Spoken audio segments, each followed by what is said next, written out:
Hello, and thank you very much for coming.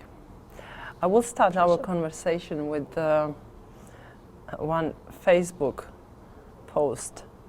Time passes, and unfortunately everybody will forget Luca's story. The whole country will follow routine daily issues, and this tragedy will become yet another story. I would love to believe it will be different, but it will be the way. We remember about past tragedies only after another one happens. Sulhan Saladze, Georgia's Young Lawyers Association chair, wrote this when Luca Siradze's tragedy happened a month ago, when after being questioned by the police, 15-year-old boy attempted suicide, and he died in several days.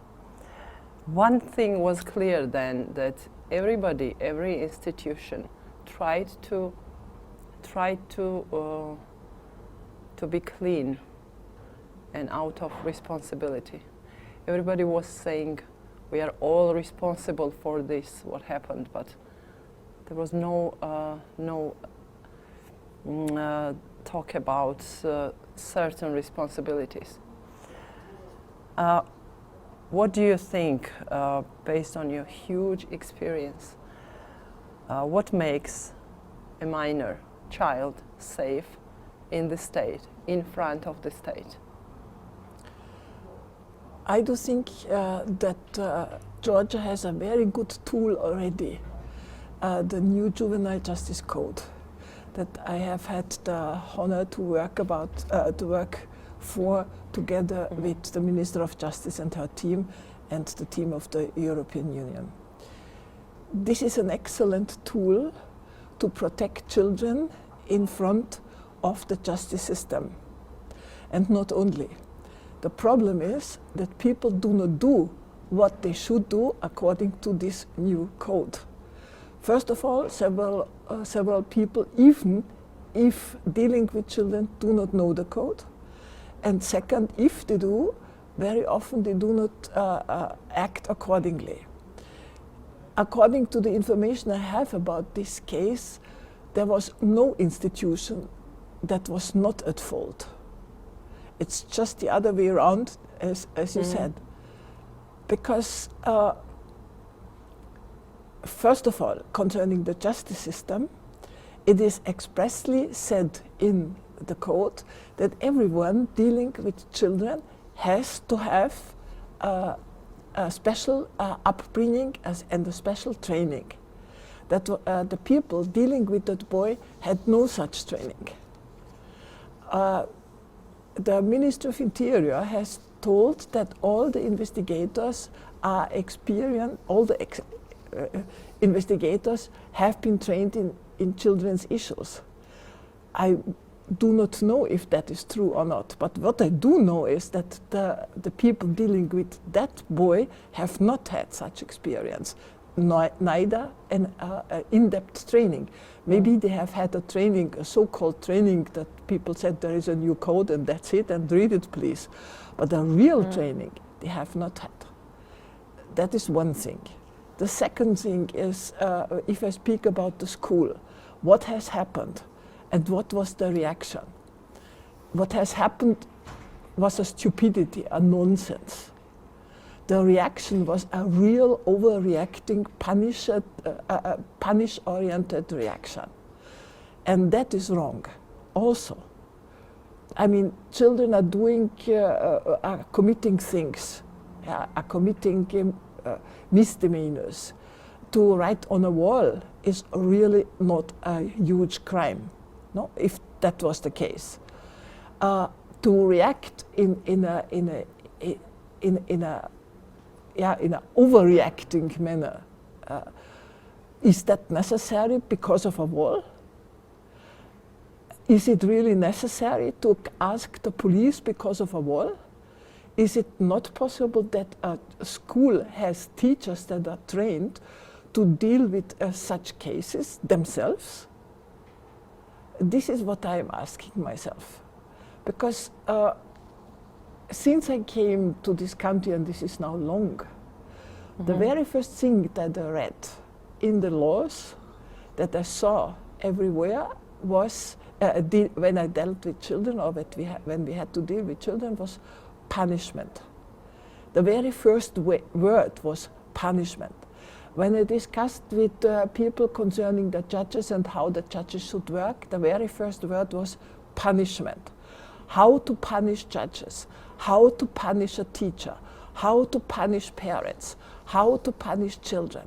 I do not know why we will have so much punishment and why so much punishment should be necessary.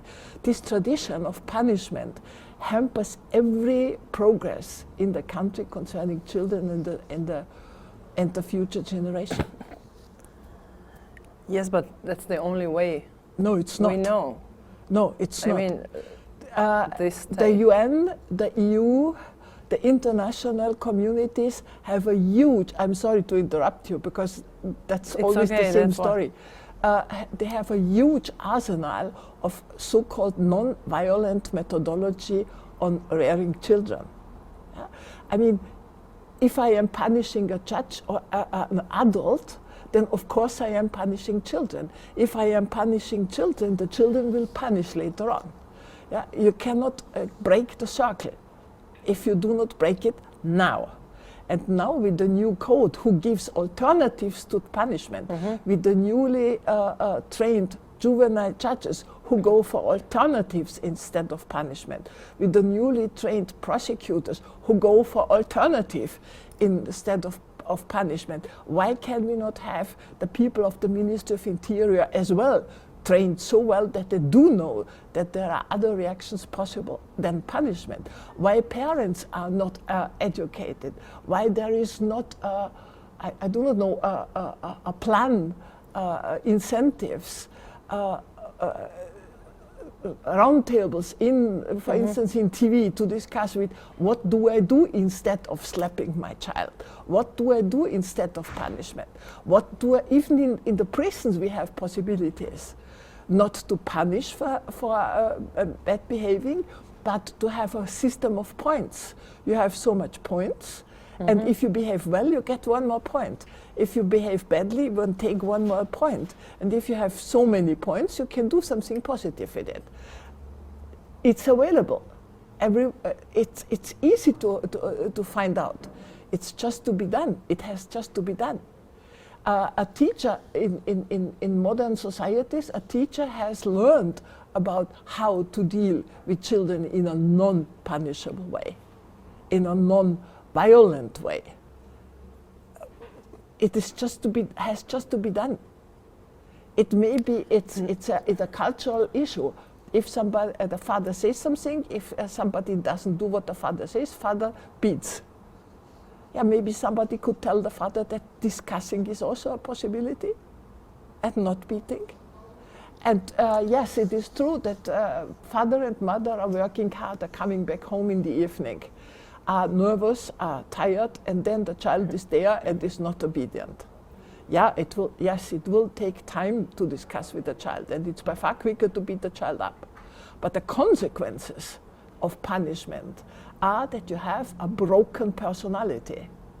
If a person has learned that punishment is possible and is the way to react, it will be a citizen who is broken also, who is afraid of each and everything because he is broken. But, and this is the big but, he will not accept something that is correct.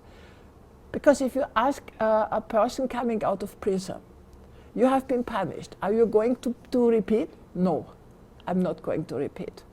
And if nobody would see you, would you then repeat? Yes, I would. You see? And this is exactly the same story that children learn who are punished all the time.